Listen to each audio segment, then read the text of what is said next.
Obama administration is better than the Bush administration in some of these areas. I'm thinking, for example, of Michelle Obama, who is supposed to be interested in organic farming and healthful living.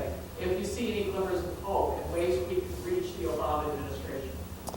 That's a great question. I mean, Obama, as a senator, made some really important comments about all of this. I mean, he objected to one of the Senate hearings on eco-terrorism, saying it was diverting law enforcement resources and instilling fear. A lot of the same talking points, that I'm using this evening. Unfortunately, since he's taken office, we haven't seen any action on any of that. One of the communications management units is in his home state of Illinois. The first prosecutions under the Animal Enterprise Terrorism Act were under his watch. Of course, we're seeing everything with the NSA spying, the war on Edward Snowden and WikiLeaks, and the list goes on and on. But, I like that emphatic but at the end of it. I think there is, I really shy away from using the word hope, but I think there's an incredible amount of potential to see what's taking place right now around the country. Even in that climate, there's a lot of incredible organizing going on. There's been a resurgence of the grassroots environmental movement, some really ambitious new ways of doing animal rights activism. There's been a focus on surveillance and ideas of transparency and secrecy like never before. So I see a lot of potential and hope in that. Perhaps not so much with people in power. You may have been the only senator to vote against the Patriot Act. I was wondering if he voted against the Animal Enterprise Terrorism Act, or if you know if Tammy Baldwin, who's our local, was our local congressperson at that time, voted against, she's now a senator, or Cole, who was our senator. The short answer to that is no, they didn't. The more complicated answer is that on the Senate side it passed by a voice vote, so technically no one opposed it. On the House side it passed through a procedure called suspension of the rules, which is kind of an obscure procedure that's used for non-controversial bills. For instance, that same week it was used to honor the guy who renamed a bridge, to rename a bridge in Delaware after the guy who invented the Roth IRA, and to honor the St. Louis Cardinals and some other sports teams. I mean, that's how this is supposed to be. So these bills are kind of coming down a conveyor belt, and you're just passing them super fast to get them out the door. Well, members on the House side found out that there was growing opposition to this law, so they used that procedure to pass a terrorism law. And there was technically no voice vote. I mean, there were only 6 members of Congress in the room at that time. No one spoke out. I mean, Dennis Kucinich raised some objections, but people often say he's the person who voted against it, and that's not true. Technically, no one did, because there wasn't a vote. I mean, it passed by unanimous consent under suspension of the rules. So not to offer too much explanation of that, but in other words, no one in Congress spoke out against this. Is anyone familiar with this term at all, grand juries? Heard a little bit. There are some that went on in Wisconsin back in the 90s, a few that are going on right now. Grand juries are, kind of the quick summary is they're meant to be, in theory, a safeguard during prosecution, so that before a prosecution moves forward, a grand jury impaneled of citizens evaluates evidence brought by the government to determine if there's enough to go forward with it. Now, when it comes to political cases, since the 60s and certainly since the Red Scare as well, grand juries have been used to investigate, surveil, and harass social movements. And the reason they're used in that way is that when you're called before a grand jury, you're going to a room that's secretive. You can't even have your attorney present.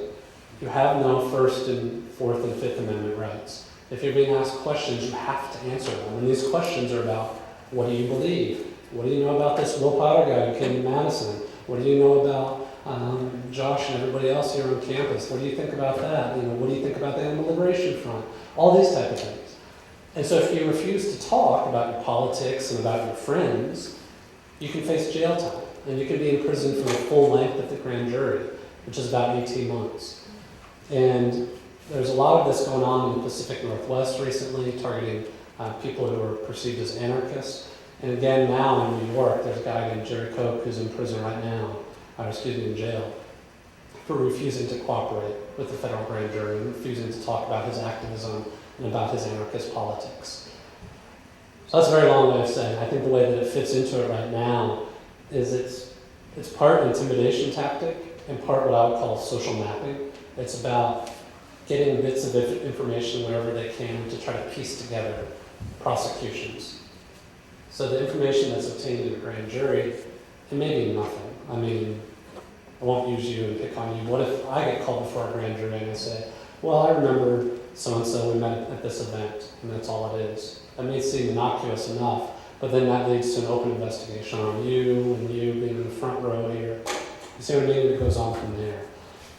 And meanwhile, if you don't cooperate, you face jail time. If you do cooperate, but you don't say anything, it still causes problems because no one knows.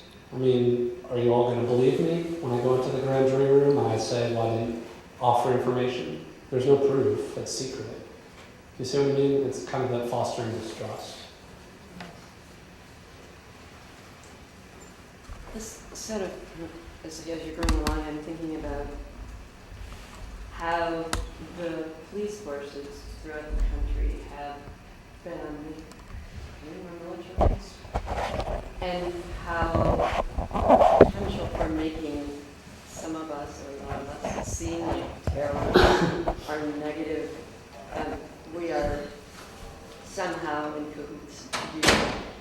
It just seems like there's something that's telling these police officers that it's okay to be more brutal, to less accepting of many things that go on, or the way their cities are acting, like with Occupy, where they started fencing people into small places, scaring them, intimidating them, arresting them. I mean, it just all seems like it's a ball of wax, that this idea that the people in general are a threat.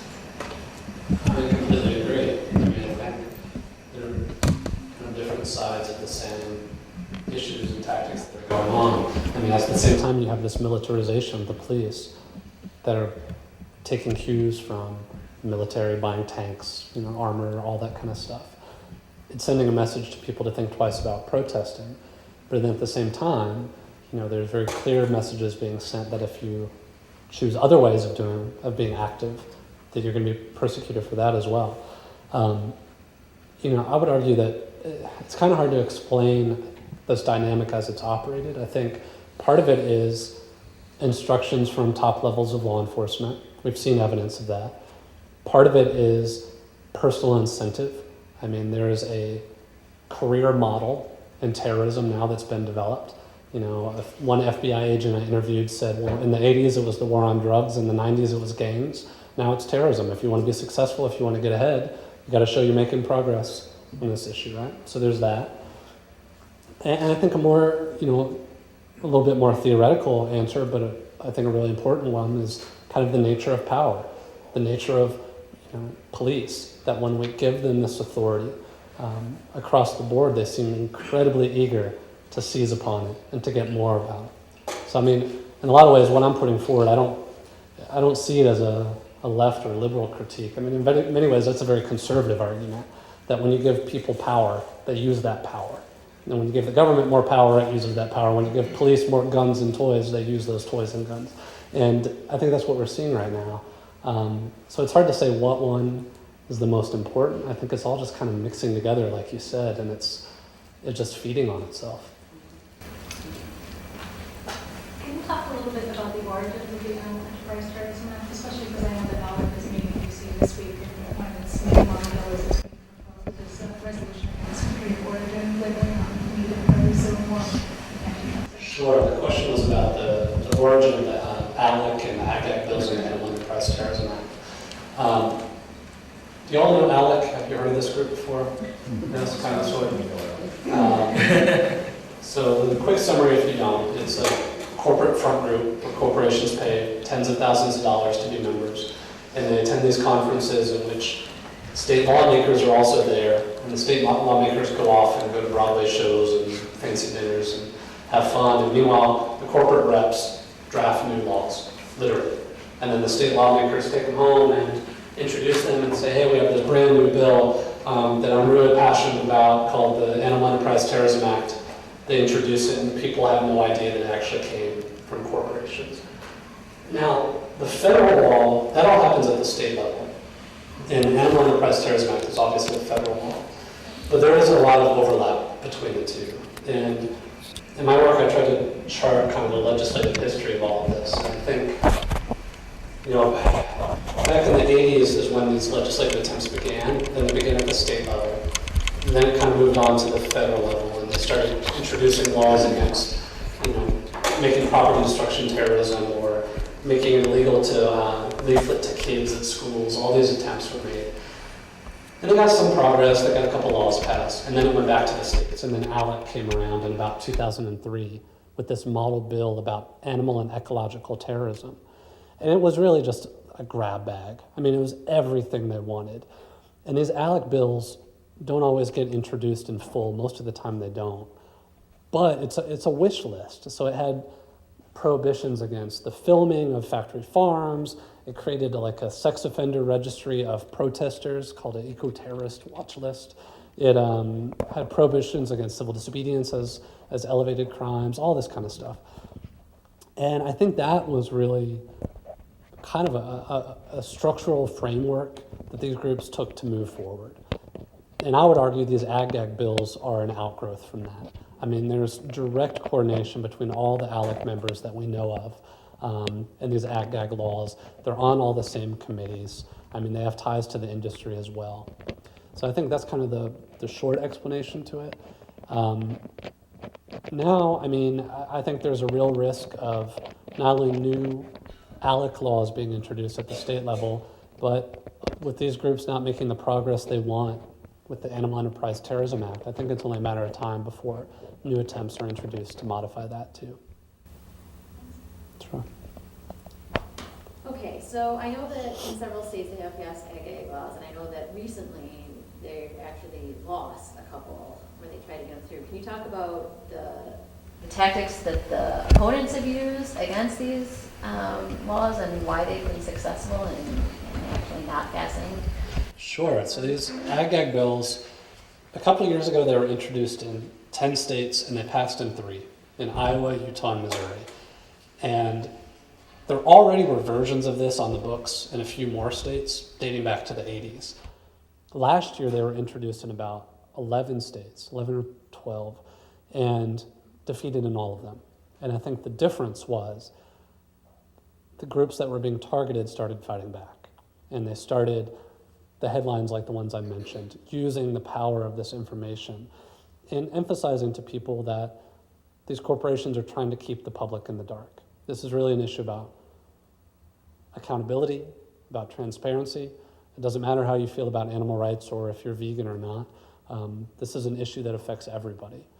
And it was incredibly successful. And I think that's what helped, that type of framing is what helped bring a lot of these organizations together. So is it some of the larger groups that have been fighting it, that have brought resources to it, like Meat Study or? Yeah, the Humane Society has been active at the state level, lobbying and defeating some of these bills, like in California especially, in Tennessee where there's a governor veto, which was a pretty amazing victory that's really rare.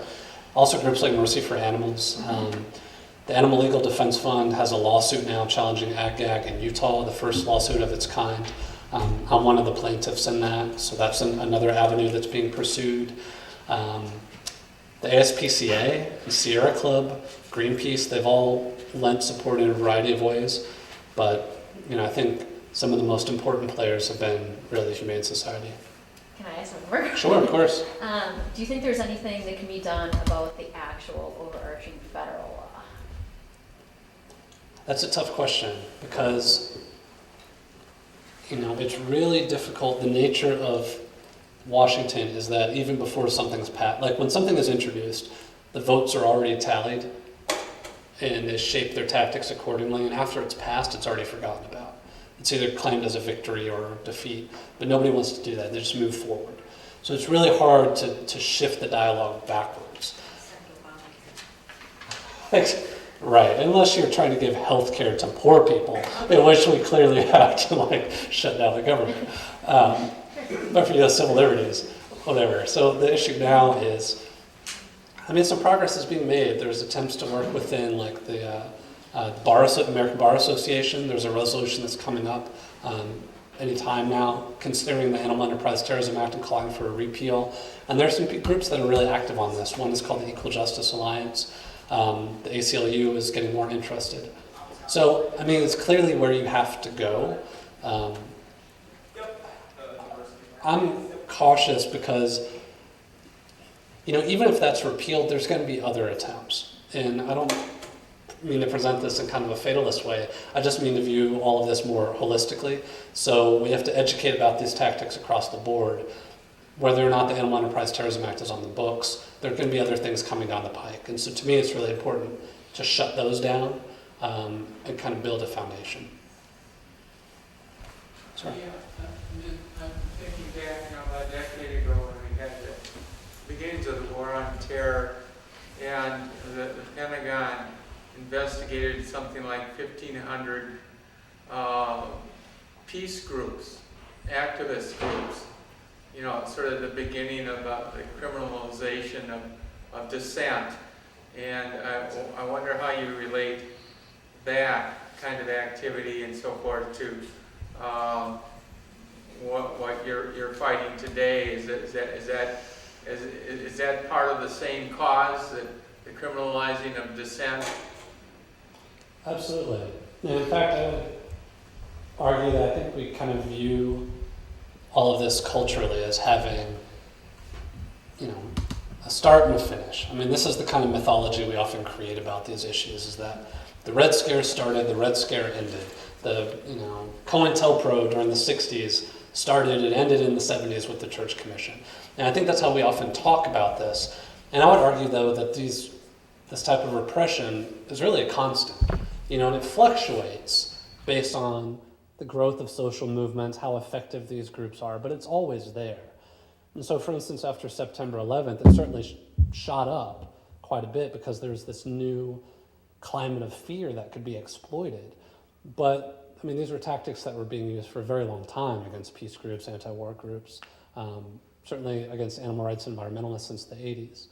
So I think it's important to remember that 9/11 kind of opened more doors of opportunity, but it's not really something that was the start of this, kind of as you indicated. This has been going on for quite some time. So, in my mind, oftentimes there's a real cognitive dissonance that comes on when I think about capitalist philosophy and environmental and animal concerns.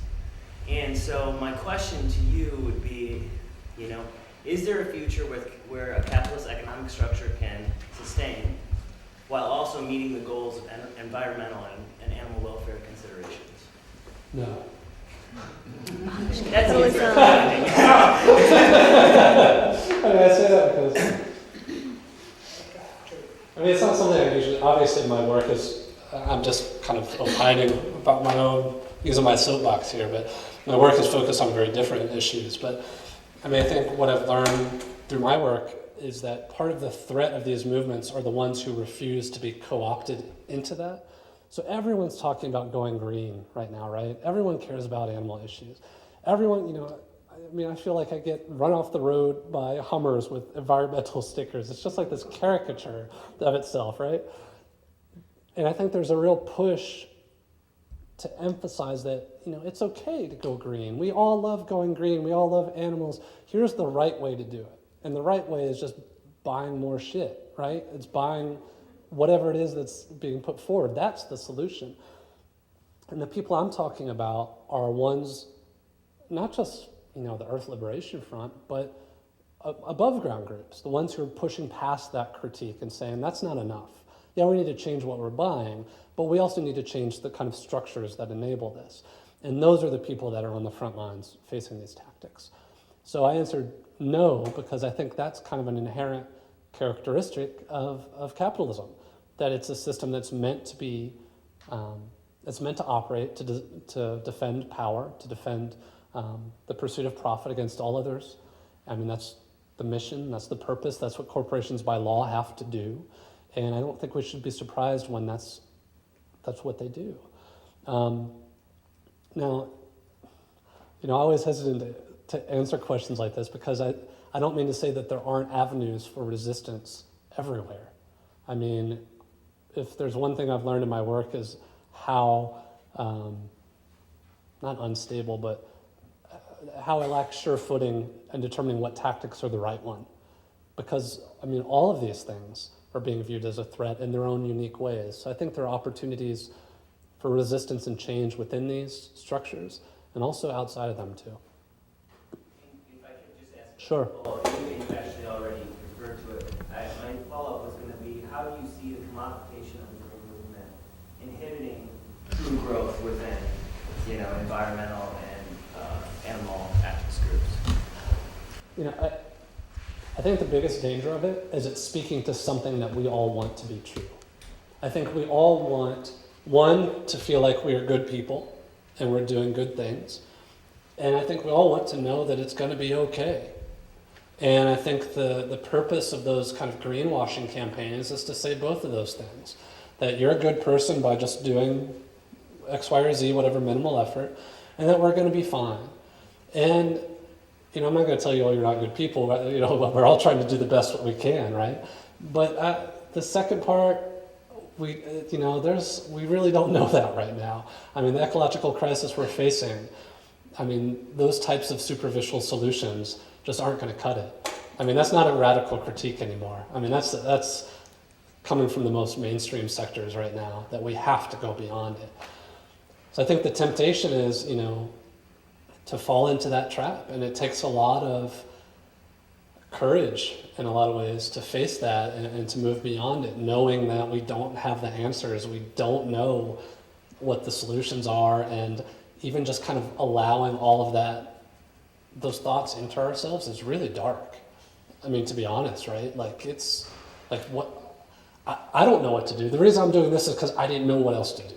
I was seeing people I care about go to prison. And that's why I'm here. If I had found another option, I would have done it. And I think we're all searching for that right now. Sure. I have a question regarding the media. I got active because I was on television a few times. It was just a freak actor. And then, as things evolved over time, the story got around, and I think it did influence the situation we had in the state. So what happened was I had a dog that was killed in a trap. And I went to the media, the local media, and it got on the southern half of the state, it got around. And then it got around in newspapers, mainstream newspapers. Well, 2 years later, trapping people sent around something on the Associated Press all over the nation saying that we got dog-proof traps to protect their industry. And what it reminded me of is a long time ago, someone in Wisconsin on Food Inc., if you ever saw that movie, it was in Wisconsin that her kid got killed by a hamburger with some horrible disease. And she's kind of in a similar situation. She's a victim of an industry, and then they tried to shut her up, and they shut Oprah up. And I thought, I could kind of get the way it operates, To me, the trapping industry is no different than any other big industry, but people are unaware of it, very unaware of it, how big it really is. And I thought, now what am I going to do? How could I fight the fact that they got that all over the United States, and then people come up to me and they say, wow, you did some great work. I saw they have dog-proof traps and stuff. Not, but they're believing this. It's almost like the way they said, oh, smoking won't kill you for a long time. Sure. And I thought, I really don't know what to do now. Seeing as how you're a media person, just wondered what you'd comment. And I wouldn't know where to start with that, really. I think as a journalist, so much of my work is just about education. I think even without knowing specific ways of fighting a lot of these tactics, I think that has to be the foundation, and we've seen the power of that in the examples I talked about with the ag laws in particular. And I think that power also exists with things like grand juries. That, I mean, I've done a lot of interviews on pretty mainstream radio and TV stations about some of the grand jury issues, and people just have no idea this is taking place. And they're extremely sympathetic to someone who's taking a principled stand for their beliefs and for their community and what they're involved in. I think there's a lot of power in that. I think it's normal to be very wary of the press, and especially when it comes to social movements. But increasingly I've seen as activists and groups are willing to take their issue and present it in a way that more general public can understand, it's been incredibly successful. And I think the reaction of groups like that is a sign. They're trying to do the same thing. They're trying to turn that language around immediately and make everyone feel that they don't have anything to worry about. I'm wondering about the interactions between the green movement, as you've been framing it, and the anti-choice movement. I'm hesitating to use the words pro-life, but that movement that is trying to stifle information about contraception and perhaps abortion clinics, for lack of a better term, and all of that. I'm wondering, both have been considered domestic terrorists in some context by some individuals. And I'm just wondering, is there some internal strife as there are members of both groups within the Green Movement? And I'm just wondering if you can relate those two movements. They're both important movements in some senses in the way we're thinking about preserving life. I mean, I really haven't seen much interaction between the two at all. I think overwhelmingly within the environmental and animal rights movements, people are not in that camp at all. I think I would say way over 98%, even higher, are not sympathetic to that. And certainly when we're talking about the government's focus, I mean, it's been on animal rights and environmental groups and not on the anti-abortion groups whatsoever. And I think part of the reason is that issues like that, I would kind of make a theoretical argument that they're really representing kind of a more radical representation of fairly status quo values. So I would argue the reason like groups like the KKK or Aryan Nations or Timothy McVeigh, Eric Rudolph are not being labeled as terrorists is that the values that they represent are pretty dominant values, but they're manifested in an extreme way. Like you're not going to see members of Congress, for the most part, openly support murdering abortion providers or things like that. But it's very clear through state, federal, and local policies that there's this war on women, as the media campaign has been called, that's evident everywhere. So meanwhile, these animal rights and environmental groups, their values are in direct contrast to all those kind of status quo values. And I think that cultural explanation is a big part of why that dichotomy exists. There's this cultural war that's taking place. Meetings like this, never once seen a recognizable face from a local electronic media, ever, in the audience, not once ever.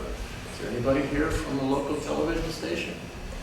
Who is on the air, who is on the air, not WIOE, okay, that doesn't count, all right, I'm talking about the other one. And so, I don't understand that, personally.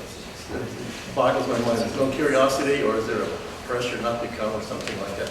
But the other thing was, at MIT, many years ago, there was a student, or a group of students, who started wearing these glasses or hats or something where they were literally recording everything they were doing during the day, kind of thing. And I'm thinking now, is it Moore's law that says that the amount of media storage multiplies like every 18 months or something like that?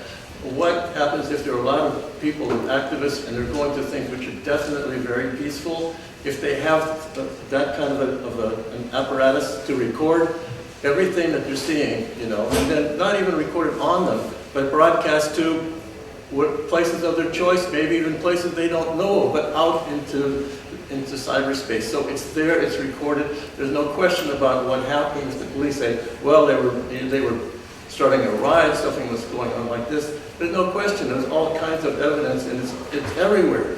And so I was wondering, do you think that might be a way for things to progress a little bit in the future, so you have that kind of thing. So because otherwise, if you can do that, it's getting to the point where our eyes are becoming illegal, like that woman who was filming from a public site. Are our eyes soon going to be illegal? Well, and there are attempts consistently that pop up to try to make it illegal to record the police. I mean, this is extending to other avenues as well. And, I think it's really important. I mean, people have learned at protests to be able to document what's taking place because more often than not, it could be really important in criminal cases. I don't think it's, for instance, I was just did events in Spain. The book was translated, and on the day I arrived, a new law was introduced that criminalizes a wide range of new activities. So advertising unpermitted protest on social media, doing banner drops like Greenpeace does. All this purely lawful activity is outright being criminalized. And just something I had no idea was actually taking place at that scope. And I reference that because I think when activists become effective, no matter what those tactics are, we should expect those tactics to be met with a kind of a backlash.